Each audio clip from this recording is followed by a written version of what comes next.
नमस्कार दोस्तों, मैं अंकुश बजाज और टॉक विद ट्रेडर्स सीरीज में आप सबका स्वागत है। तो बोला गया भाव भगवान छे, तो उसकी फिलॉसफी को हम लोग आज पूरा क्लियरली समझेंगे।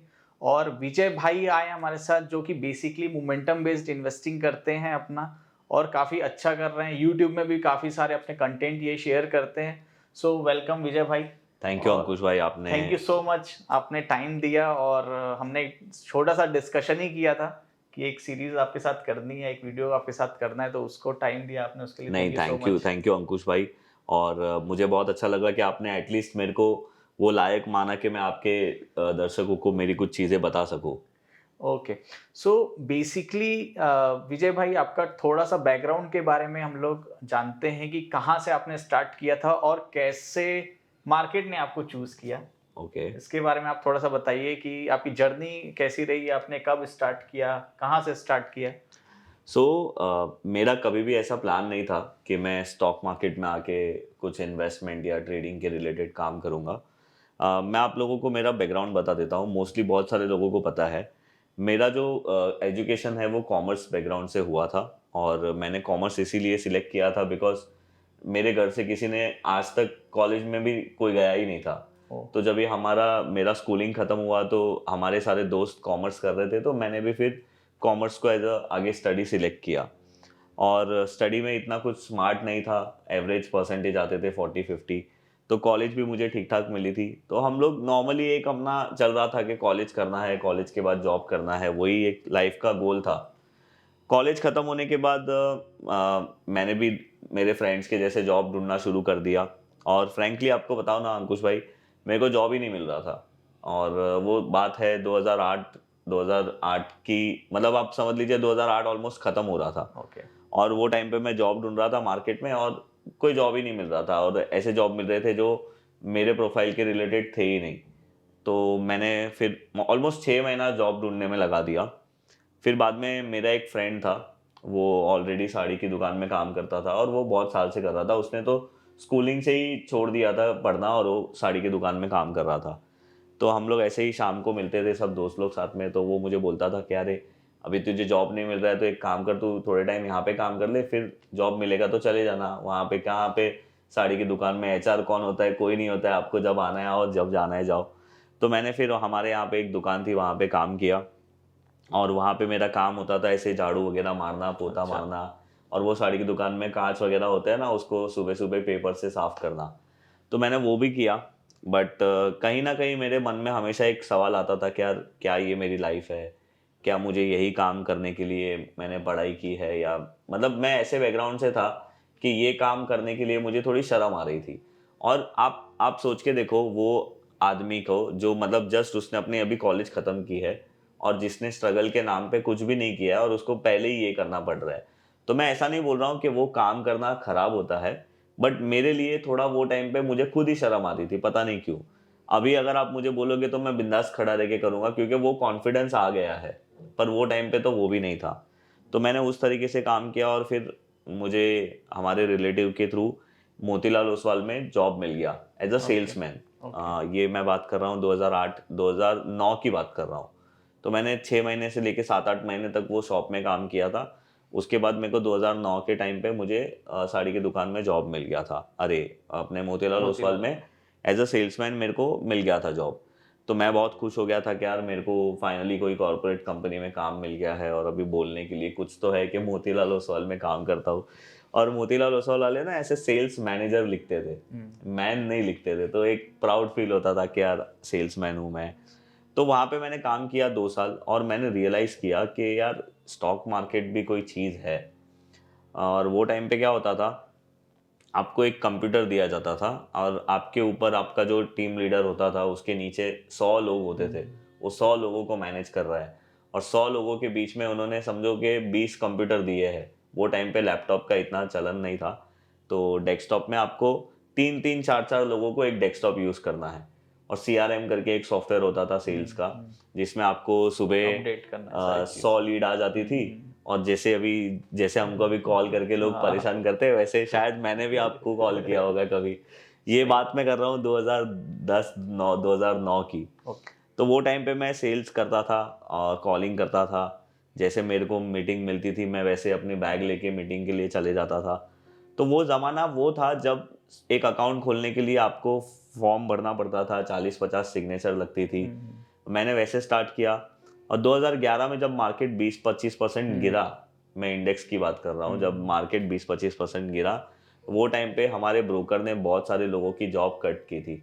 अभी तो हम लोग बहुत सुनते हैं ना कि फेसबुक वाला ले ऑफ कर रहा है, ये कर रहे हैं, वो कर रहे हैं, पर छोटे लेवल पे बहुत सारे जॉब्स कट होते रहते हैं अगर मार्केट नीचे ऊपर होता है तो 2011 में मेरा भी जॉब में खत्म हो गया था बिकॉज मुझे भी काम पे से निकाल दिया था, क्योंकि वो लोग क्या देखते हैं कि एक महीने में किसका परफॉर्मेंस अच्छा है, किसका खराब है, उसको वो लोग निकाल देते हैं।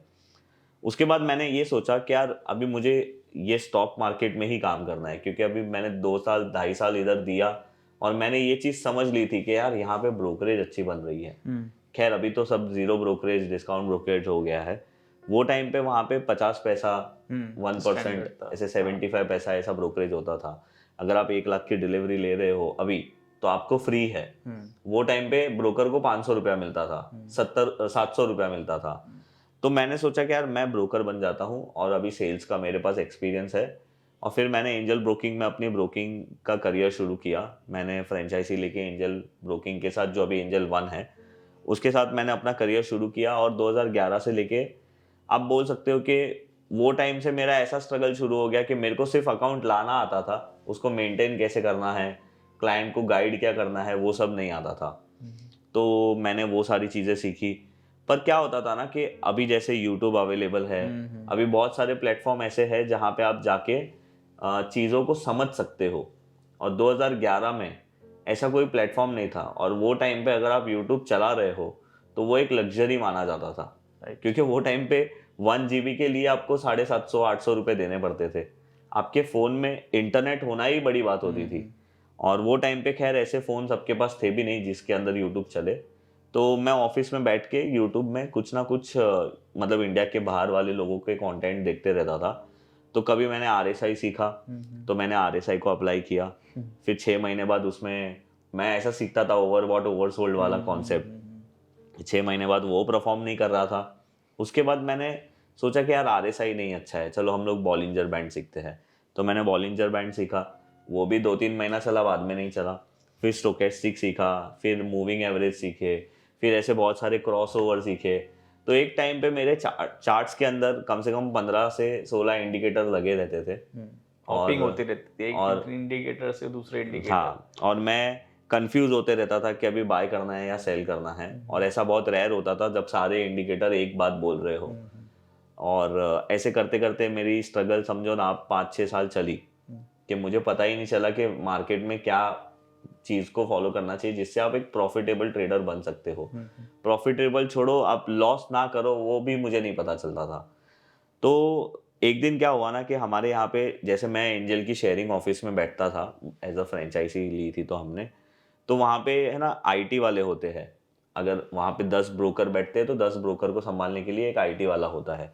तो वो आईटी वाले ने पता नहीं सॉफ्टवेयर अपडेट किया था, क्या किया था, मेरे चार्ट्स में से सारे इंडिकेटर उड़ गए। तभी चार्ट्स के लिए ट्रेडिंग व्यू, इन्वेस्टिंग ऐसा नहीं था। तभी आप ओडिन के अंदर ही चार्ट देखते थे। राइट। तो उसने ओडिन अपडेट किया था और हमारा सारा वो सेटिंग होता है ना, जो डिफॉल्ट सेटिंग हम लोग रखते हैं चार्ट्स में, वो मेरा पूरा उड़ गया। और मेरे सामने प्राइस और वॉल्यूम मेरे को दिख रहा था। तो मैंने ये बात कहीं सुनी थी कि भाई भाव भगवान से। और वो दिन मेरे को पहले तो गुस्सा आया, फिर समझ में आया कि अरे इतने टाइम से मैं इतने सारे इंडिकेटर्स को फॉलो कर रहा था और प्राइस तो कभी मैं नोटिस ही नहीं करता था, जबकि सारी चीजें प्राइस के ऊपर ही बेस्ड होती है और वॉल्यूम के ऊपर से इंडिकेटर बन रहे हैं सारे। तो मैंने सोचा कि यार अभी हम लोग प्राइस को प्रैक्टिस करते हैं। और मैंने फिर उस टाइम से प्राइस को प्रैक्टिस करना शुरू किया और आज 7-8 साल हो गए हैं मैं प्राइस और वॉल्यूम को प्रैक्टिस करता हूँ। और मैं अभी मोमेंटम ट्रेडिंग करता हूँ। ओके। और मैंने क्या किया ना, मैंने आप बोल सकते हो कि मैंने इंट्राडे ट्रेडिंग भी ट्राई करके देख ली। इतने सालों में मुझे समझ में नहीं आया। मैंने BTST भी किया, STBT भी किया, स्विंग ट्रेडिंग भी किए, बहुत सारी चीज़ें मैंने करके देख ली। मुझे ये पता चला कि मेरे लिए शॉर्ट टर्म इन्वेस्टमेंट बोलो या फिर आप मोमेंटम ट्रेडिंग बोल सकते हो या पोजिशनल ट्रेड बोल सकते हो, वो मेरी पर्सनालिटी को सूट करता है। ओके। तो मैंने वो चीज़ में प्रैक्टिस करना शुरू कर ली। और अभी मैं ऐसे सोचता हूँ कि यार मेरे को प्राइस और वॉल्यूम में ही मास्टर मतलब करना है। अभी जो भी चीज़ है डिफाइन करना है, रिफाइन करना है, जो भी एज बनानी है इसी में बनानी है। ओके। तो अभी मैं पिछले 6-7 साल से प्राइस और वॉल्यूम को फॉलो करता हूँ और अच्छी तरीके से काम होता है। अभी सही चल रहा है सब। ओके, तो सबसे पहली जैसे आपकी और मेरी जर्नी में मैंने एक कॉमन चीज़ देखी कि हम लोग इनिशियल फेज में काफ़ी सारी चीज़ें ट्राई करते हैं। हम्म। तो मैं भी जब क्लासेस लेता हूँ तो स्टूडेंट को यही चीज़ बोलता हूँ कि आप ये देखिए कि अभी आपको सारी चीज़ें पता होनी चाहिए, हम्म। कि मार्केट के कैरेक्टर्स पता होने चाहिए आपको कि भाई आपके पास ऑप्शन सेलिंग अवेलेबल है, आपके पास ऑप्शन बाइंग अवेलेबल है, आपके पास इन्वेस्टमेंट जैसे आपने बताया कि आपको बड़े टाइम फ्रेम में मोमेंटम इन्वेस्टिंग आपको सूट करता है, बट उसके पहले लोगों को एक्सप्लोर करना पड़ेगा सारी चीज़ें। वो तो है। हमको ये लगता है कि नहीं मैं इंट्राडे स्कैल्पिंग करना है तो लोग उसी में ही बिजी रहते हैं। वो कभी अपना माइंड को ये नहीं करते कि भाई चलो ठीक है, अगर मेरे को ये चीज़ सूट नहीं कर रही तो हो सकता है उनका जो माइंड सेट है या जो साइकोलॉजिकली है वो उनको कोई और दूसरी स्ट्रैटेजी सूट करे। तो ये सारी कॉमन चीज़ें जो है वो हमको कहीं ना कहीं टॉक्स से ये पता लगती है कि भाई नहीं, आपको एक्सप्लोर तो कोई ना कोई हर बार करना पड़ेगा। उसके बाद फिल्टर आउट हो के आपको एक या दो चीज़ें ही बचती काम है आएगी। हाँ। जिसमें आपको फिर मास्टर होके उसमें ही आपको एक वर्किंग करनी है। सो विजय भाई, थोड़ा सा आप इसमें लाइट थ्रो करिए कि किस तरीके से आपका एक प्रोसेस होता है जिसमें आप स्टॉक्स को चूज करते हैं और उसके बाद किस तरीके से आप ट्रेलिंग करते हैं। ओके। तो बेसिकली मोमेंटम इन्वेस्टिंग या फिर मोमेंटम ट्रेडिंग क्या होता है कि अगर आप लोगों को कोई ऐसा स्टॉक है जो अभी चल रहा है, आप उसमें एंटर होते हो और उसकी समझो उसकी रैली 100% की होने वाली है, तो एटलीस्ट आप उसमें 50% कैप्चर करने की कोशिश करते हो। उसी को मोमेंटम ट्रेडिंग या इन्वेस्टमेंट या पोजिशनल ट्रेड्स जो भी है वो बोलते हैं। तो अभी मैं आप लोगों को है ना, मतलब मैं आपको एक बेसिक कॉन्सेप्ट बताऊंगा कि मैं स्टॉक सिलेक्शन कैसे करता हूँ, मैं स्टॉक को शॉर्ट लिस्ट कैसे करता हूँ और फिर उसमें ट्रेड अपना कैसे प्लान करता हूँ। क्योंकि कभी कभी क्या होता है कि आपके पास स्टॉक का नाम आ गया, आपको स्टॉक का सेटअप अच्छा लगा है, पर वो स्टॉक में ट्रेड अभी एक्टिव नहीं हुआ है, तो आपको उसके लिए वेट करना पड़ेगा। तो आपको उसमें फिर अलर्ट्स लगाने पड़ते हैं और जब भी वो ट्रेड एक्टिवेट होता है तब आपको अपनी जो चीज़ें हैं वो करनी है। तो मैं अभी आपको बता देता हूँ। अभी देखो, मोमेंटम या फिर आप बोलोगे कौन सा स्टॉक अच्छा है, वो आपको कैसे पता चलेगा? अगर कोई स्टॉक 52 वीक हाई मार रहा है या कोई स्टॉक ऑल टाइम हाई मार रहा है, तो इससे ये पता चलता है कि ये स्टॉक में स्ट्रेंथ है। और पूरा जो भी प्राइस एक्शन का खेल है या स्टॉक मार्केट का खेल है वो चलता है डिमांड और सप्लाई पे। और मैंने बहुत लोगों को देखा है जो स्टॉक गिरते हैं उसमें ज़्यादा लोगों का इंटरेस्ट होता है। जैसे जब हम लोग ये वीडियो बना रहे हैं उस दिन IEX 10% गिरा है, तो सब लोगों को ये लगता है कि भाई ये स्टॉक पहले 300 रुपये का था, अभी ये 100 रुपये का है, तो ये सस्ता हो गया, तो इसको खरीदना चाहिए। और जब ये 150 होगा हम बेच देंगे। मैं आपको गारंटी से बोलता हूँ ये 150 होने के चांसेस बहुत कम है। राइट। इसमें अगर आप शॉर्ट करोगे तो आपके probability of winning is higher. तो मैं ये देखता हूँ, अभी मैं इक्विटी में काम करता हूँ तो मैं शॉर्ट नहीं कर सकता, मैं सिर्फ लॉन्ग कर सकता हूँ। तो मैं ऐसे स्टॉक ढूंढता हूँ जो स्ट्रांग है और मैं उसमें ट्रेड लेने की कोशिश करता हूँ। तो आपके पास है ना, आपको क्या करना है, गूगल में बहुत सारे प्लेटफॉर्म्स अवेलेबल है जहाँ पे सिर्फ आपको ये सर्च करना है कि भाई 52 week high stocks in NSE। जैसे आप ये सर्च करोगे ना तो आपको बहुत सारे ऐसे फ्री स्कैनर्स मिल जाएंगे जहां से आप ये चीज सर्च कर सकते हो। जैसे अभी ये NSE का ही है, तो देखो अभी यहाँ पे हम लोगों को ये अभी मार्केट में है ना 5 से 6 हजार स्टॉक ट्रेड करते हैं एट ए टाइम, पर हम लोगों को सारे स्टॉक्स को देखने की जरूरत नहीं है। हम लोगों को ये देखना है कि कौन से स्टॉक में अभी स्ट्रेंथ चल रही है। तो अभी फॉर एग्जांपल हम लोग ये देख लेते हैं, सबसे ऊपर यहाँ पे दिख रहा है कि एथर। तो एथर का हमने नाम यहाँ से कॉपी कर लिया और हम यहाँ पे जाके जैसे ये ट्रेडिंग व्यू है यहाँ पे हमने एथर का नाम डाल दिया। और जो मेरा स्टाइल है वो मेरे स्टाइल में मैं बेसिकली सिर्फ वीकली और मंथली बेसिस पे ट्रेड लेता हूँ। इसका रीज़न ये है, सिर्फ वीकली और मंथली बेसिस पे टाइम फ्रेम पे चार्ट देखता हूँ, उसका रीज़न ये है कि मैंने अपने करियर में ये सीखा है एक्सपीरियंस में कि higher the time frame higher the probability और lower the time frame lower the probability. दूसरा रीज़न ये है कि आप जितना लंबा टाइम फ्रेम रखोगे ना उतने आपके नंबर ऑफ ट्रेड्स कम होंगे और उतने आपकी आप बोल सकते हो कि पोर्टफोलियो में चर्निंग कम होगी। और अगर आप जितना छोटा टाइम फ्रेम देखोगे, समझो डेली देख रहे हो तो आपके ट्रेड ज़्यादा होंगे, आप 30 मिनट्स देख रहे हो तो आपके उससे ज़्यादा होंगे, अगर आप 5 मिनट देख रहे हो तो आपके शायद हर 15-20 मिनट में एक ट्रेड होगे। तो मेरे पास इतना टाइम नहीं है कि मैं पूरा दिन मार्केट को देखूं, तो मैं जनरली वीकली और मंथली टाइम फ्रेम देखता हूं। और जो आज मैं तुम लोगों को प्रोसेस बता रहा हूं ना, मैं तो हफ्ते में 1-2 बार करता हूं, पर अगर आप हफ्ते में 1 भी बार करोगे ना, तो ये आप लोगों के लिए सफिशिएंट है। तो अभी जैसे हमने एथर का नाम डाला, तो आप देख सकते हो कि मैंने पहले से इसमें कुछ ना कुछ एनालिसिस करके रखा है। तो बेसिकली ये एक ऐसी नई कंपनी है जो रिसेंटली आईपीओ अप्लाई हुआ था इसका, और 2022 मई से ये शुरू हुआ था। मतलब आप देखो, ये 1 साल पुरानी कंपनी है। तो अभी इसमें क्या है कि मेरा ऑल टाइम हाई का रेजिस्टेंस ये है 1050। तो जिस दिन ये कैंडल 1050 के ऊपर ब्रेक होगा, वो मेरे कैटेगरी में आ जाएगा। पर अगर आप यहाँ पे एक ट्रेंड लाइन बनाते हो, तो आप एक चीज नोटिस करोगे कि अभी ये स्टॉक अपना एक ट्रेंड लाइन ब्रेक कर रहा है। तो अभी ये स्टॉक मेरे वॉच लिस्ट में आ गया। ओके। पर अभी मैं इसमें फिलहाल कुछ नहीं करूंगा। अभी हम यहाँ पे फिर से जाएंगे और यहाँ पे देखेंगे कि दूसरा, मैं रैंडमली कोई भी स्टॉक ले रहा हूँ। तो अभी जैसे यहाँ पे आप देख सकते हो, केपीआर मील करके मुझे यहाँ पे एक दिखा था, जो ऑलरेडी मेरे रेडार में है, इसीलिए मैं आप लोगों को वो एग्जांपल भी बता रहा हूं। यस, ये रहा केपीआर मिल। तो अगर आपने यहाँ से केपीआर मिल को कॉपी किया और यहाँ पे आपने केपीआर मिल का नाम पेस्ट किया, तो आप लोगों को ये पता चलेगा कि भाई वीकली टाइम फ्रेम में अगर आप यहाँ पे देखोगे, मैंने यहाँ पे ऑलरेडी एनालिसिस करके रखा है। आप यहाँ पे ये स्टॉक में चीज़ एक नोटिस करोगे कि ये स्टॉक ने एक रेजिस्टेंस 2017 में मारा था, उसका ब्रेकआउट इसने 2022 में दिया था, और ब्रेकआउट देने के बाद ये स्टॉक ऑलमोस्ट 760 तक गया था। आप देखो, जो कॉन्सेप्ट अभी मैं आप लोगों के साथ डिस्कस कर रहा हूँ ना, वो कॉन्सेप्ट ही यही है कि हम लोगों को ऑल टाइम हाई वाले ब्रेकआउट वाले स्टॉक देखने हैं और वहाँ पे अपना ट्रेड प्लान करना है, और वहाँ पे हमारा जो भी टारगेट कैलकुलेशन है वो मैं अभी आप लोगों को बताऊंगा। पर ये स्टॉक ने 176 से ब्रेकआउट करके ऑलमोस्ट 750 तक ये गया था। मतलब ये कितना परसेंटेज रिटर्न होता है, राइट। अभी ये स्टॉक में क्या हो रहा है कि ये स्टॉक फिर से 52 वीक हाई मार रहा है। तो अभी हमको अभी का इसका सेटअप क्या है वो देखना है।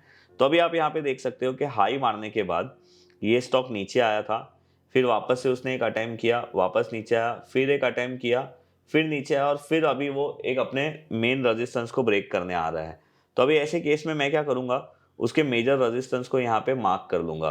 अभी मैंने यहाँ पे मार्क कर लिया, तो मुझे यहाँ पे क्लियरली दिख रहा है कि अगर ये 640 के ऊपर क्लोज होता है, तो ये स्टॉक में शायद मोमेंटम फिर से आ जाएगा। ओके। और वो टाइम पे मुझे इसमें एंट्री लेनी है, वहां पे मेरा स्टॉप लॉस लगाना है, और इसमें जो मेरा फर्स्ट टारगेट है वो इसका ऑल टाइम हाई रहेगा, जो 769 है। अभी क्या ये ट्रेड मैं सिर्फ 769 के लिए करूंगा? शायद नहीं। अगर ये 769 भी ब्रेक करेगा, तो ये स्टॉक और ऊपर जा सकता है। तो ये स्टॉक आपको एक अच्छा रिटर्न दे सकता है, ये बात अभी हमारी यहाँ पे श्योर हो गई। अभी ये हमने सिर्फ प्राइस को देखा। अगर हम यहाँ पे वॉल्यूम को लगाते हैं, तो आप लोग एक चीज नोटिस करोगे, अभी वॉल्यूम का है ना, बहुत सारे लोग क्या करते हैं ना, वो हर बार वॉल्यूम को यूज करते हैं। पर आप लोगों को क्या करना चाहिए, जब भी स्टॉक अपना मेजर रेजिस्टेंस ब्रेक कर रहा है या सपोर्ट ब्रेक कर रहा है, वो कैंडल में आप लोगों को वॉल्यूम को ज्यादा इंपॉर्टेंस देना है कि क्या वो ब्रेकआउट विथ वॉल्यूम हो रहा है या विदाउट वॉल्यूम हो रहा है। अभी इसका मतलब क्या है, अभी आप यहाँ पे देखो, इसके इतने सारे हफ्ते के ये कैंडल्स थे, ये सारे जो कैंडल्स है, और उसमें अगर आप ये वॉल्यूम्स को देखोगे, तो पहले ये कैंडल्स में वॉल्यूम ड्राई थे। अभी अचानक से ये कैंडल बहुत स्ट्रांग बन रहा है, और वो स्ट्रांग कैंडल के साथ वॉल्यूम भी बहुत स्ट्रांग बन रहा है। तो इसका मतलब ये है कि यहाँ पे बाइंग में डिमांड भी है। तो there is a high probability कि जब ये कैंडल ऊपर क्लोज होगा 640 के, तो इसकी 769 जाने की प्रोबेबिलिटी बहुत ज्यादा हो जाएगी। तो बस यही चीज हम लोगों को फॉलो करनी है। और मैं आपको एक एग्जांपल दिखा रहा हूँ यहाँ पे। अभी कुछ महीने पहले यहाँ पे आप देख रहे हो कि ये महिंद्रा एंड महिंद्रा का चार्ट है। अभी आप यहाँ पे देखो, ये 2018 का रेजिस्टेंस था और ये ऑल टाइम हाई था। ये वो टाइम पे ये स्टॉक मुझे ऐसे ही मिला था 52 वीक हाई स्कैन से। अभी यहाँ पे आपने इसको देखा, ये 990 से ये स्टॉक नीचे कोविड में ऑलमोस्ट 365 रुपीज़ हुआ था। अभी मैं तो कोई फंडामेंटल इन्वेस्टर नहीं हूँ कि मुझे पता चलेगा कि भाई M&M 345 में एक फेयर वैल्यूड स्टॉक है, तो वो टाइम पे मैंने कुछ नहीं किया था। पर ये स्टॉक ने कोविड के बाद 2021 में यहाँ पे अटेम्प्ट किया फरवरी में, पर ब्रेकआउट नहीं हुआ। 2021 में फिर से दिसंबर में इसने अटेम्प्ट किया, ब्रेकआउट नहीं हुआ।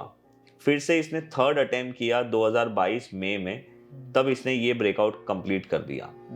और उसके बाद हमारा जो टारगेट कैलकुलेशन होता है ना, वो मैं जनरली रेंज रखता हूँ। ओके। तो अगर आपने ये ब्रेकआउट से पहले का जो ऑल टाइम हाई रेजिस्टेंस था और उसके बाद जो लो मारा था, उसकी अगर आप रेंज निकालोगे और उसको ब्रेकआउट के बाद आप ऐड कर दोगे, तो आपका एक एक्सपेक्टेड टारगेट आप लोगों को मिल जाता है, जो यहाँ पे आप देख सकते हो हमारा 1753 का टारगेट मैंने ऑलरेडी लिख के रखा है। ओके। अब इसमें क्या हुआ, आपने जैसे ये स्टॉक में एंट्री की, उसके बाद आप देखो अभी ये स्टॉक ऑलमोस्ट 1400 के पास ट्रेड कर रहा है। अगर आप ये चीज नोटिस करोगे कि आपने ये स्टॉक को फॉर एग्जांपल समझो 995 या 1000 में खरीदा था, और अभी मतलब आप देखो ये स्टॉक लास्ट ईयर जून महीने से लेके एक साल में आपको अभी तक 34% का रिटर्न दे चुका है। तो अभी मैं आपको ये पूछता हूँ कि अगर आपको एक साल में कोई लार्ज कैप स्टॉक बिना किसी टेंशन के, बिना किसी इशू के आपको अगर 34% रिटर्न दे रहा है, तो क्या ये रिटर्न आप लोगों को कम लग रहा है? क्या आपको कम लग रहा है ये? बहुत अच्छा रेट है। दूसरी बात, यहाँ पे आपने कितने ट्रेड किए? 1। यहाँ पे सिर्फ आपने एंट्री ली है, अभी तक तो आपने एग्जिट भी नहीं किया है। जब आपका टारगेट आएगा तब तक शायद आपको 50-60% रिटर्न मिल जाएगा टोटल। तो मेरा कॉन्सेप्ट यही होता है, मैं ऐसे स्टॉक को ढूंढता हूँ और मैं कोशिश करता हूँ कि पूरे साल में मुझे ऐसे 20 से 25 ट्रेड मिले। ओके। ठीक है, अभी मैं आपको और एक एग्जांपल बताता हूँ। ये टीवीएस मोटर का चार्ट है। अभी देखो, जो मैंने आपको कॉन्सेप्ट बताया वो जब भी एमएनएम में हो रहा था ना, वो टाइम पे टीवीएस मोटर में भी हुआ था। अभी देखो टीवीएस मोटर में क्या लॉजिक था, 2017 का रेजिस्टेंस उसने इतना लो मारा फर्स्ट अटेम्प्ट, और मेरा मानना हमेशा ये होता है कि बड़े रेजिस्टेंस कभी भी फर्स्ट अटेम्प्ट में ब्रेक नहीं होते। तो आपको ये पता है कि अगर फर्स्ट अटेम्प्ट में ब्रेक नहीं हो रहा है तो सेकेंड अटेम्प्ट में इसके चांसेस हायर है, राइट? तो जब ही इसने सेकेंड अटेम्प्ट किया तब इसने ब्रेक किया। अब यहाँ पे अभी आप लोगों का क्वेश्चन ये होगा कि सर अभी आपने ये तो बता दिया कि ये ब्रेकआउट हो रहा है, पर इसमें एंट्री कैसे लेना है? तो अभी मैं आप लोगों को एंट्री का भी कॉन्सेप्ट बताता हूँ। जैसे आप यहाँ पे देख सकते हो कि 795 का इसका रेजिस्टेंस था। आप लोगों को क्या करना है, जैसे 795 के ऊपर समझो 5% हो गया, तो आपको आपको वो ट्रेड में एंटर हो जाना है। Okay. This is the criteria for entry. बहुत सारे लोग ये बोलते हैं कि क्या सर आप क्लोज के लिए वेट करते हो? आप वेट भी कर सकते हो, पर कभी कभी क्या होगा कि ब्रेकआउट कैंडल ही बहुत बड़ा हो जाएगा, लेट एंट्री मिलेगी, तो आपको एंट्री तो मिलेगी पर वो बाद में आपके स्टॉप लॉस से बड़ा हो जाएगा। तो आप लोग ये कर सकते हो कि भाई जैसे 795 पे ब्रेकआउट दिया तो आपने उसमें 5% ऐड कर दिया 795 में, वैसे जब भी वो प्राइस ट्रिगर हुआ आप एंटर हो जाओगे। आपको स्टॉप लॉस के लिए मैं आप लोगों को दो चीज दूंगा, या तो आप कैंडल का लो मतलब जो ब्रेकआउट कैंडल है उसका लो को स्टॉप लॉस रख सकते हो, या फिर ब्रेकआउट के नीचे 5% जो भी विच एवर इज नियर आप उसका स्टॉप लॉस रख सकते हो। तो ये हमारा stop loss, entry, stock selection कैसे करना है वो चीजें बता दी। अब यहाँ पे देखो अंकुश भाई, इसका जो हमारा टारगेट आ रहा था, अगर हम रेंज कैलकुलेशन वो टाइम पे निकालते और इसको रेंज कैलकुलेशन को ब्रेकआउट के बाद ऐड कर देते, तो इसका 1347 टारगेट आ रहा था। और आप देखो इसका ब्रेकआउट जो है वो जुलाई में ही हुआ था, जून जुलाई में हुआ था, और अभी ऑलमोस्ट एक साल हो गया है जब ये वीडियो हम रिकॉर्ड कर रहे हैं। अगर हम इसके ब्रेकआउट से अगर हम पूरा रिटर्न कैलकुलेट करें तो इसमें हमें 65% रिटर्न मिला है। तो अगेन अगर आपने एक साल पहले आपके पोर्टफोलियो में ये दो स्टॉक को लिया होता ये प्रोसेस से, तो आप यहाँ पे आपको 65% और वहां पे आपको अभी तक 35-40% रिटर्न मिल रहा है। तो ये एक चीज है जो बहुत सिंपल है, जहां आपको टाइम भी ज्यादा नहीं देना है। यहाँ पे सबसे बड़ी गेम ये है कि आपको पेशेंस रखना पड़ेगा, राइट। बिकॉज जो अभी मैं आप लोगों को बता रहा हूँ कि एक साल में हमको रिटर्न मिला है। अब आप यहाँ पे देखो, ये मंथली टाइम फ्रेम पे मैंने समझाने के लिए किया है। ये वाले मंथ में ब्रेकआउट हुआ था जून में, जुलाई में चला, अगस्त में चला, सितंबर में चला, अक्टूबर में चला। तब तक आप कुछ नहीं करोगे, तब तक आप बिंदास बैठे हो कि अरे यार मेरा स्टॉक तो चल रहा है, क्या प्रॉब्लम है। बट जब ये आएगा नवंबर, दिसंबर, जनवरी, फरवरी, मार्च, अप्रैल, ये जो 5 महीने है ना, इसमें ये स्टॉक ने कंसोलिडेट किया। वो टाइम पे नॉर्मल रिटेल ट्रेडर या नॉर्मल इन्वेस्टर क्या सोचता है कि यार मेरा स्टॉक तो चल ही नहीं रहा है और मार्केट भी गिर रहा है, तो बेटर है मैं इतने 30% से या 20% रिटर्न को लेके निकल जाता हूँ। तो वो चीज अगर आप करोगे तो शायद आप आगे आने वाले जो प्रॉफिट्स है उसको आप नहीं प्रॉपरली कैप्चर कर पाओगे। तो ये एक चीज आप लोगों को ध्यान रखनी है कि अगर आपने कोई चीज को फॉलो किया है तो उसको ब्लाइंडली फॉलो करना है। और मेरे साथ है ना ऐसी पहली बहुत गलती होती थी कि मैं अपने फाइनल टारगेट पे पूरी क्वांटिटी को एग्जिट कर देता था। अभी मैं आप लोगों को एक एग्जांपल देता हूं, जो एग्जांपल को मैं कभी अपने लाइफ में भूलूंगा नहीं। एक स्टॉक है जिसका नाम है परसिस्टेंट। तो उसने जो कॉन्सेप्ट मैं अभी आप लोगों को समझा रहा हूँ ना, वही कॉन्सेप्ट से उसमें भी बहुत साल पहले ब्रेकआउट हुआ था। मैं आप लोगों को बताता हूँ कहाँ पे और कैसे हुआ था। ये जो परसिस्टेंट का स्टॉक है, इसका ऑल टाइम हाई था 960 का, और वो था 2015 में। ठीक है, और वो रेजिस्टेंस को ब्रेक हुआ है अगस्त 2020 में। मतलब ये कितने साल का ब्रेकआउट हो गया? 2015 का 2020 में ब्रेकआउट हुआ। अभी एज पर अवर रेंज कैलकुलेशन मेथड, अभी आपको पता है एंट्री कहाँ करनी है, उसका रूल तो मैंने आप लोगों को बता दिया। एज पर अवर रेंज कैलकुलेशन मेथड, इसमें मेरा टारगेट क्या आ रहा था? इसमें मेरा टारगेट जो बन रहा था वो बन रहा था समवेयर अराउंड 1500 का। तो अभी मैंने क्या सोचा कि भाई 1500 का टारगेट है, हम अगर कोई स्टॉक को 960 में ले रहे, 1500 आएगा तो उसमें से एग्जिट करेंगे और गंगा नहाएंगे, प्रॉफिट बुक कर लेंगे। अब आप देखो, इसने ये महीने में ब्रेकआउट देके दूसरे महीने में इसने बहुत अच्छी रैली दी, तीसरे महीने में रुका थोड़ा, चौथे महीने में रुका, और पांचवें महीने में इसने मेरा टारगेट हिट कर दिया। तो वो टाइम पे मैंने क्या किया, इसमें से सारी क्वांटिटी को एग्जिट कर दिया। अब अगर आप परसेंटेज वाइज देखोगे, तो अगर हम ब्रेकआउट से इसका परसेंटेज कैलकुलेट करते तो इसने भी मुझे ऑलमोस्ट 57-58% रिटर्न दिया। मैं बहुत खुश था कि मुझे इतना अच्छा रिटर्न मिल गया है ये। बट आप देखो अंकुश भाई कि उसके बाद 1500 के बाद ये स्टॉक नॉन स्टॉप 4900 तक चला था। तो अभी जैसे अभी आप बोल रहे थे शुरुआत में कि आपकी जो स्ट्रैटेजी है आप उसको सीखो और उसी को रिफाइन करते चलो, ऐसे करो। तो मैंने अपनी ये स्ट्रैटेजी में क्या चीज़ को रिफाइन किया कि भाई अपने टारगेट हिट होने पे मैं पूरी क्वांटिटी एग्जिट नहीं करूंगा। मैं यहाँ पे 60% या 70% क्वांटिटी को एग्जिट करूंगा और बाकी की क्वांटिटी को अपने ट्रेलिंग स्टॉप लॉस की मेथड से ट्रेल करूंगा। तो मैंने ट्रेलिंग स्टॉप लॉस के लिए बहुत सारी चीज़ों को यूज़ किया कि भाई प्रीवियस कैंडल का लो ब्रेक होगा तो निकल जाऊंगा, ये सारी चीज़ें की। बहुत सारा बोलते हैं ना कि मूविंग एवरेज को लगा के देखा। बट फाइनली सुपर ट्रेंड करके एक इंडिकेटर है जिसने मुझे एक लॉजिकल चीज़ दिखाई और मैं उसको अभी फॉलो करता हूँ। तो अभी मैं क्या करता हूँ कि अगर समझो यहाँ पे मेरा 1500 पे फाइनल टारगेट एक्टिवेट हो गया, हिट हो गया, तो मैं यहाँ पे अपनी जो 50 या 60% या 70% जो भी आपके रिस्क प्रोफाइल के हिसाब से आपको लगता है उतनी क्वांटिटी को एग्जिट करके बाकी की जितनी भी क्वांटिटी है ना, उसमें मेरा स्टॉप लॉस जो मैंने पहले रखा था वो नहीं रखूंगा। फिर मैं क्या करूंगा, वीकली टाइम फ्रेम पे, या अभी हम लोग मंथली देख रहे हैं, तो मंथली टाइम फ्रेम पे जो भी सुपर ट्रेंड की वैल्यू है हर महीने में एक बार देखूंगा और वही मेरा स्टॉप लॉस रहेगा। तो जिस दिन मेरा सुपर ट्रेंड हिट हो जाएगा उस दिन मैं टच में आप ले रहे हैं कि क्लोजिंग ले रहे हैं? नहीं, क्लोजिंग। क्लोजिंग, क्योंकि इसमें मैंने ये भी देखा है कि अभी ये मंथली है ना, कभी कभी देखो यहाँ पे 2-3 बार इसने टच किया था, हाँ। पर क्लोज नहीं हुआ, तो वो सुपर ट्रेंड नेगेटिव से वापस से पॉजिटिव हो जाता है। यस। तो आप अगर इतना रिस्क ले ही रहे हो तो आप वेट कर लो थोड़ा, क्योंकि आप प्रॉफिट में ही रिस्क ले रहे हो ना। और ओनली 30%। और पता है क्या है कि अभी देखो, अगर मैंने आपको बोला कि हमने 1500 में निकाला था तो हमको 57% रिटर्न मिला। अभी ये केस में हमारा सुपर ट्रेंड इस एक्चुअली अभी तक हिट नहीं हुआ है, पर अगर होगा भी ना तो भी मुझे 222% रिटर्न मिल रहा है। एग्जैक्टली। तो आपका मतलब स्टॉक 2 गुना हो गया। तो ये चीज मैंने फॉलो की है। और अभी मैं आपको रिसेंट वाला एग्जांपल बताता हूं।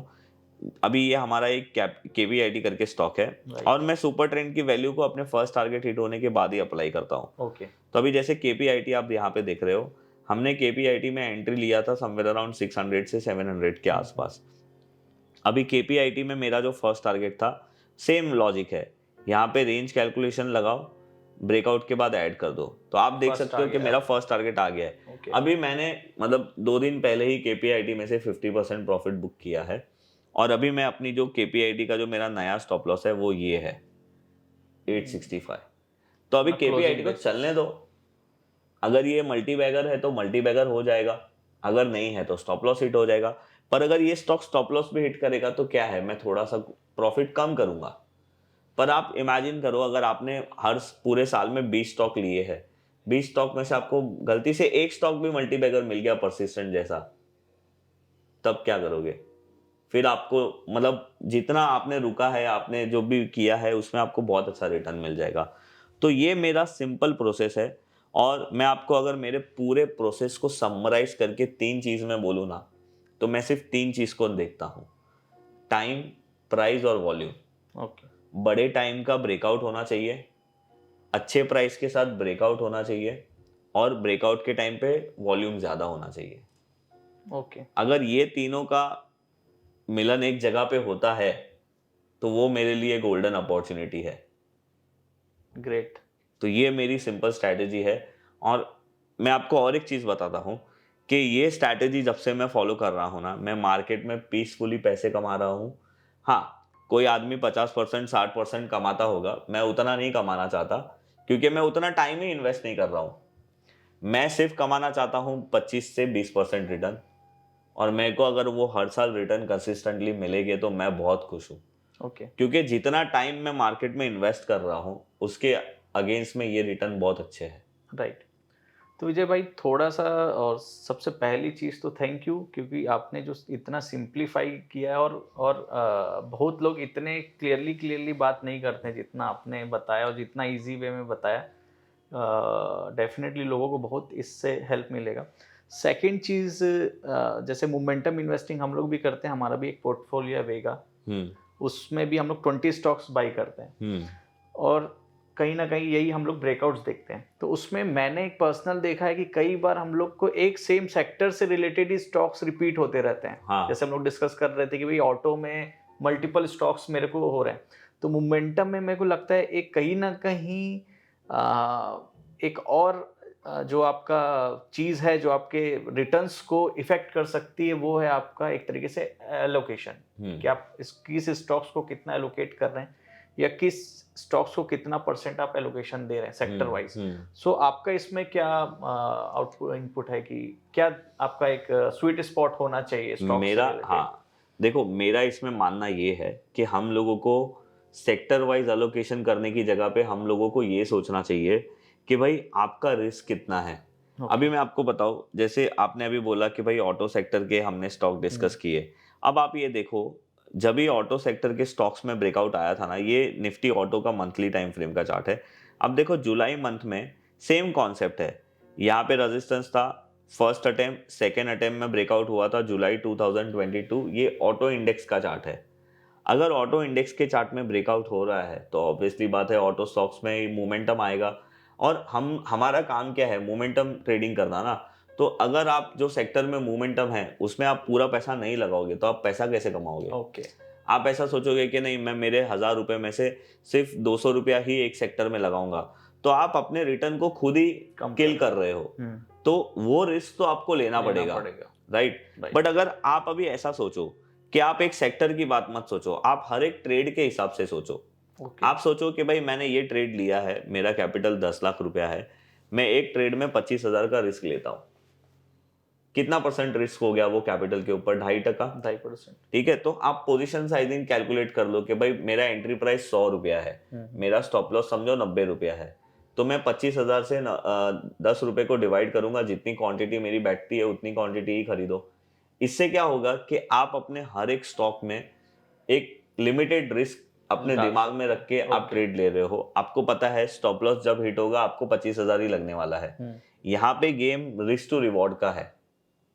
मैं आपको ये बोलता हूं कि हम पूरे साल में 25 ट्रेड लेंगे ना, तो उसमें से शायद हमारे 10 ट्रेड में स्टॉप लॉस हिट हो जाए, मैं बोलता हूं 15 ट्रेड में स्टॉप लॉस हिट हो जाए, मुझे उससे फर्क नहीं पड़ेगा, क्योंकि मेरे लॉस है जो वो सिंगल डिजिट में होने वाले हैं। हम लोग ब्रेकआउट के ऊपर 5% में ले रहे हैं, ब्रेकआउट के नीचे 5%, मतलब 10% या 9% का हमारा रिस्क होगा, पर मेरा रिवॉर्ड आप देख ही रहे हो, हम लोगों को मिनिमम 50% 60% मिल रहा है। मतलब हम 1:6 1:5 पे ट्रेड कर रहे हैं। राइट। तो अगर हमारे 4 ट्रेड भी राइट जाते हैं 10 में से, तो भी हम लोग प्रॉफिटेबल ट्रेडर बनेंगे। ग्रेट। और आज के जमाने में आपको ब्रोकरेज के नाम पे तो जीरो ही है, जो टैक्सेस है वही लगने वाले हैं। तो ये चीज है जो मुझे बहुत शांति देती है। और मैं, अगर आपने एक बार राइट पोजीशन साइजिंग कैलकुलेट किया ना, तो मैं आपको गारंटी से बोलता हूं कि आप कभी भी डबल टाइम सोचोगे भी नहीं कि ये मैंने ट्रेड लिया है वो सही है या गलत है। अभी मैं आपको और एक एग्जांपल दिखाता हूं, ये जो बात आई है उसके ऊपर। अभी जैसे ये अपोलो टायर का चार्ट है, अभी अपोलो टायर में मैंने जो आपको समझाया उसमें क्या हुआ, कुछ गलत नहीं हुआ है, वही चीज रिपीट हुई है जो मैंने आपको बताया। देखो यहाँ पे इसका जो ब्रेकआउट था ये 2018 का था रेजिस्टेंस, एक बार यहाँ पे आया, अटेम्प्ट किया 2022 सितंबर में, नहीं हुआ, सेकेंड अटेम्प्ट में ब्रेकआउट हुआ। अभी आप ये देखो कि जब इसका सेकेंड अटेम्प्ट में ब्रेकआउट हुआ तभी इसका प्राइस देखो और तभी इसका वॉल्यूम देखो।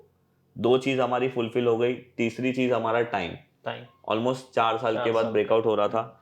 अभी जब अगर आप ये स्टॉक में एंट्री करते हो और जब स्टॉक, ये वीकली टाइम फ्रेम का चार्ट है, 1 2 3 4 5 6 7 8 9 10 11 12 13 14 15 16 17 18 19 20, जब ये स्टॉक 20 हफ्ता नहीं चलेगा ना, तब आपको पता चलेगा। राइट। अब आपने मुझे अभी थोड़ी देर पहले क्या बोला कि विजय भाई आपने तो अपनी पूरी प्रोसेस बता दी।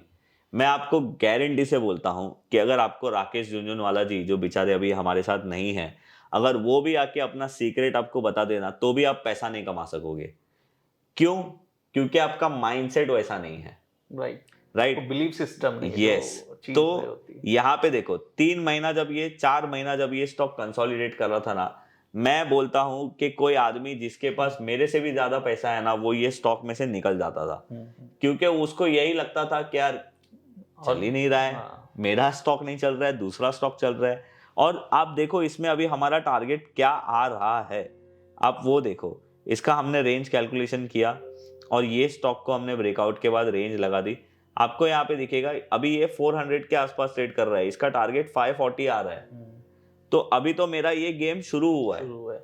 तो अभी अगेन ये भी एक ऑटो सेक्टर का ही आप पार्ट बोल सकते हो। राइट, तो इसका मतलब ये है कि मार्केट में कुछ ना कुछ ऑटो सेक्टर में हो रहा है, जिसके वजह से वहां पे मूवमेंट हो रहा है, और जहां पे मूवमेंट वहां पे मैं, तो ये सिंपल चीज है। Great great great. Thank you Vijay भाई, बहुत अच्छा आपने प्रोसेस बताया, बहुत सिंप्लीफाइड तरीके से बताया, और काफ़ी सारे क्वेश्चंस हैं जो मेरे दिल में आ रहे हैं। पर ये जो हमने सीरीज बनाई है उसमें हम ट्राई करेंगे कि अगेन कुछ कुछ क्वेश्चंस है, जैसे मैं पिरामिडिंग से रिलेटेड आपसे डिस्कस करना चाहता हूँ, कैसे लोग अपना जो रिटर्न्स है उसको एक तरीके से इन्हेंस करते हैं थोड़ा थोड़ा जो ऐड करके। तो उसको डेफिनेटली हम लोग नेक्स्ट सीरीज में चाहूँगा मैं आपकी थोड़ा सा उसमें आप पक्का। फोकस करिए। So thank you so much Vijay भाई। थैंक यू अंकुश भाई, आपने मुझे मौका दिया आपके लोगों के सामने मेरी ये सारी चीजें रखने का। बहुत मज़ा आया आपके साथ। सो दोस्तों, ये जो सीरीज़ हम चला रहे हैं ये आपके बेनिफिट के लिए चला रहे हैं, और जो भी सारी चीज़ें हम लोग डिस्कस कर रहे हैं वो एक एजुकेशन पर्पस के लिए डिस्कस कर रहे हैं। मेरा और विजय भाई का कहीं पे भी कोई भी कमर्शियल इंटरेस्ट नहीं है। हम ये चाह रहे हैं कि जो स्ट्रगल हमने इनिशियल फेज में किया था, जो हम लोग को सीखने नहीं मिलती थी चीज़ें, या जो हमारी मिस्टेक्स है, जैसे मोमेंटम इन्वेस्टिंग की अगर मैं बात करूँ, तो मुझे भी यही लगता था कि जो स्टॉक्स लो लो कर जा रहे हैं, जैसे मैं आपको बताऊं 2006-7 में मेरे पास RNRL के शेयर्स थे, RPL के शेयर्स थे। एक 50 पैसे का शेयर्स था कार्ल्स रिफाइनरी करके। ओके। वो मैंने अपनी सैलरी से 50% सैलरी से अब शेयर लिए थे वो, और वो आज तक नहीं चला। तो मुझे अगर था कि अगर मैं उस समय TCS में इन्वेस्ट किया होता या ऐसे स्टॉक्स में इन्वेस्ट किया होता, जैसे लास्ट 2-3 ईयर्स से मैं मोमेंटम इन्वेस्टिंग कर रहा हूँ, सीख रहा हूँ, थोड़ा बहुत हमने 1-2 पोर्टफोलियो भी रन किया है, तो उससे हम लोग को रिटर्न समझ में आ रहा है कि भाई जो चलता हुआ घोड़ा है उसमें आपको पैसे डालना है। वो टाइम पे TCS आपको महंगा लगता होगा। उस समय महंगा लगता था। इवन मैंने बजाज फाइनेंस लिया, बजाज फाइनेंस मैंने लिया 3400-3500 के लेवल में। तो मुझे लगता था कि यार जो शेयर हमने 700-800 में नहीं लिया, 3500 में क्यों ले रहे हैं। करेक्ट। बट वो समझ में आज समझ में आता है कि जब वो शेयर आपको 6500-7000 का हो जाता है। सो कहीं ना कहीं ये जो प्रोसेस है या ये जो फिलॉसफीज है या ये जो आपका एक तरीके से स्टॉक सिलेक्शन का है, वो हम लोग फुल प्रूवन है। हम लोग ने हिस्ट्री में भी देखा है कि अल्टीमेटली भाई कितना भी स्ट्रॉन्ग स्टॉक्स हो जाए, जब तक वो आपको रिटर्न नहीं दे रहा है तो आपके लिए कोई काम का नहीं है। ITC में हमने देखा, ITC का भी मैं आपको बता दूं, देखो बहुत सारे लोग ITC को बोलते हैं कि ITC चलता नहीं है, पर हमारे प्रोसेस से ITC में अभी ब्रेकआउट आया है। आप देखो ये सेम चीज है, 367 पे इसका ब्रेकआउट आया है, और ये अभी ये इसने चलना शुरू किया है। फरवरी लेके उसके बाद का ब्रेकआउट। हाँ, ये बजट का, यस। तो हर एक स्टॉक का एक एरिया होता है जहां पे आके वो ब्रेकआउट देता है, फिर चलता है। तो अगेन ITC में भी सब लोगों को क्या लगता है कि भाई जब ये 200 रुपए का था तभी इसकी कोई रिस्पेक्ट नहीं करता था, मीम्स बनते थे, अब ये क्या चलेगा। पर आप देखो ITC ने 368 पे ब्रेकआउट देखे, अगर आप अभी कैलकुलेट करोगे ऑलरेडी 20% रिटर्न पे बैठा हुआ है। पर तो इसका अगर हम रेंज कैलकुलेट करें तो बड़ा इसका टारगेट जो आ रहा है ना सर जी, वो 600 रुपए का आ रहा है। ग्रेट। और देखो क्या होता है ना, जब भी आप टारगेट कैलकुलेट करते हो ना, वो टाइम पे हमको ये देखो एग्जैक्ट 600 रुपए का आ रहा है। वो टाइम पे हमको ऐसा लगता है कि अरे यार विजय भाई, अनरियलिस्टिक। ये क्या बता रहे हो, ये क्या हो सकता है? पर आपने वो परसिस्टेंट का एग्जाम्पल देखा, आपने टीवीएस का एग्जाम्पल देखा, ये चीजें होती है और ये चीजें हुई भी है। वही है। और एक एग्जाम्पल आपको देता हूँ, टाटा पावर करके एक स्टॉक है। इसने देखो यहाँ पे भी सेम हुआ था, 2008 का ब्रेकआउट इसने 2021 में किया था, और उसके बाद टाटा पावर को कोई 60 रुपए में नहीं लेता था। और ये स्टॉक ने जब भी 140 150 पे ब्रेकआउट किया, वो टाइम पे हमारा टारगेट इसमें 260 आ रहा था, 300 के आसपास। वहां पे भी इसमें आया। ग्रेट। तो हर एक स्टॉक में, हर एक इंडेक्स में, हर एक, आप कोई भी कमोडिटी में भी अगर इसको अप्लाई करना है कर सकते हो। जहां पे लोगों की इमोशंस है, जहां पे सप्लाई और डिमांड का रूल चलता है, वहां पे ये कॉन्सेप्ट चलेगा। ग्रेट, मज़ा आ गया विजय भाई। Thank you sir. सो दोस्तों, थैंक यू सो मच। और अगर आपको ये वीडियो से सीखने मिला है तो डेफिनेटली अपने फ्रेंड्स के साथ शेयर करें और थोड़ा सा हमको सपोर्ट करें, ये वीडियो को लाइक करें और चैनल को सब्सक्राइब करें ताकि हमको भी मोटिवेशन मिलता रहे। और जो अभी बीच में हम लोग जो फ्रीक्वेंसी वो मैं चाहता हूँ कि और आने वाले टाइम में हम लोग बढ़ाएं वीडियोस की। सो बस आप सपोर्ट करिए। थैंक यू सो मच, मिलते हैं नेक्स्ट वीडियो में। Thanks again. Thank you Ankush भाई, थैंक यू। बाय।